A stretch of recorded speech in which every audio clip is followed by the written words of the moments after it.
My name is Alex, and 3 years ago, I poured my heart and soul into a company that chewed me up, spit me out, and laughed while doing it. I was a young project manager, barely 26, clawing my way up in the cutthroat world of construction. But what I did next? Oh, it cost my greedy bosses millions and left them scrambling. This is the story of how I turned their betrayal into my victory. If you've ever been undervalued, overworked, or flat out disrespected, you're gonna love this. Smash that like button, subscribe, and let's dive into my story. 6 years ago, I was nobody in the construction game. I'd never even picked up a hammer before. Fresh out of college, I believed the old saying, work hard, keep your head down, and success will follow. So, I threw myself into it. I'd spend my days swinging tools in the blistering sun, my hands calloused and raw, and my nights hunched over my laptop, studying blueprints and construction manuals until my eyes burned. I wasn't just learning, I was obsessed. I wanted to be the best. 2 years in, my hustle paid off. My bosses noticed my work ethic and promoted me to foreman. I was thrilled. It felt like the universe was finally rewarding me. They handed me a small project at a sprawling 12-building, 120-unit condo complex. It was my first big test, and I wasn't about to fail. I showed up early, stayed late, and treated every detail like it was my own house. The board of directors for the HOA loved me. They'd send emails praising my professionalism, my ability to hit deadlines, and how I kept costs under budget. Their words felt like gold. Alex, they'd say, you're the reason we trust this company. That small project? It led to a massive $2.7 million contract for our company. I was the guy who made it happen. Over the next 3 years, I took on more, way more. I wasn't just a foreman anymore. I became the superintendent, the project manager, the guy who did everything. I handled billing, met with engineers, charmed board members, scheduled crews, ordered materials, and even trained subcontractors on new products because we were so short-staffed. I was a one-man machine, running on grit and coffee, building an empire for a company that wouldn't have survived without me. The HOA board couldn't stop singing my praises. Alex, we've gone through 5 contractors before you. The board president told me one day, his voice warm with gratitude. Your management, your quality, it's why we keep coming back.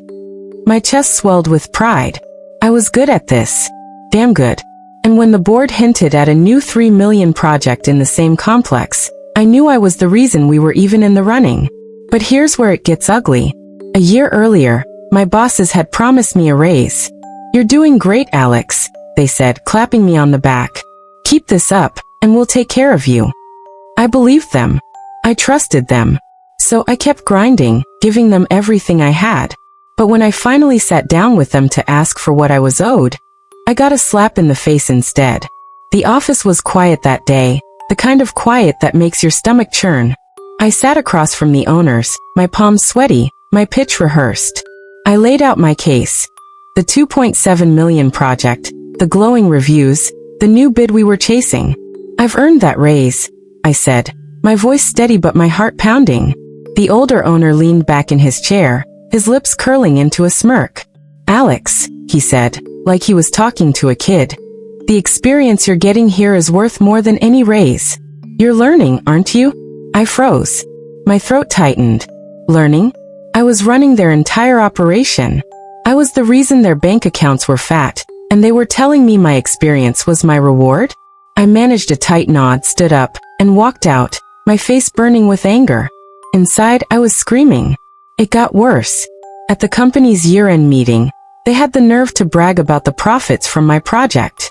They stood up there, grinning like they'd built it themselves, while I sat in the back, my $40,000 salary feeling like a punch to the gut. No benefits. No bonuses. Not even a Christmas bonus when they were swimming in cash. I went home that night, staring at the ceiling. My jaw clenched so tight my teeth ached. I'd given them 6 years of my life, and they couldn't even meet me halfway. That was my breaking point. I wasn't going to beg anymore.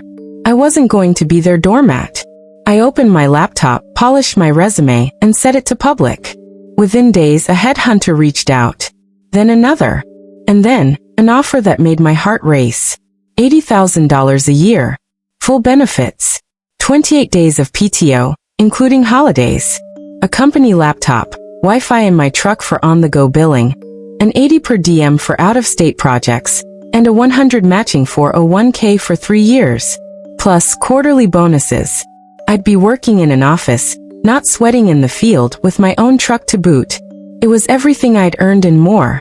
I printed the offer letter and walked into the owner's office that Friday. The air felt heavy, like the calm before a storm. I slid the paper across their desk, my hands steady now. "This is what I've been offered," I said, my voice calm but sharp. "Can you match it?" Their jaws dropped. Literally. The younger owner's eyes darted to the paper, then back to me, his mouth opening and closing like a fish. The older one leaned forward, his face red. "Alex, let's talk about this," he stammered. But I was done talking.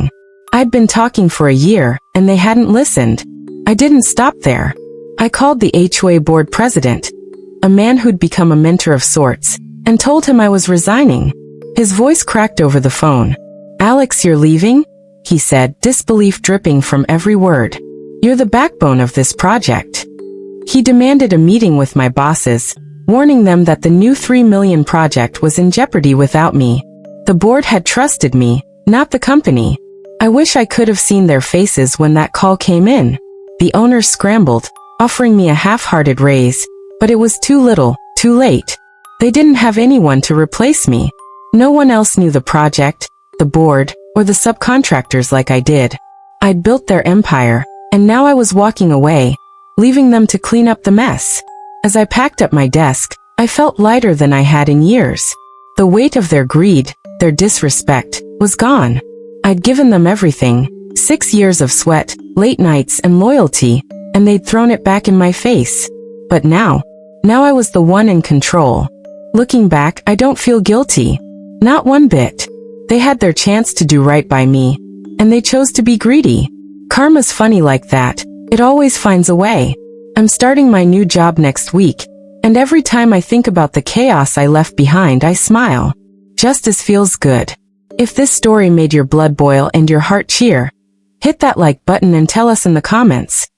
What's the most satisfying revenge you've ever seen? Subscribe for more epic Reddit revenge stories, and let's keep the justice rolling.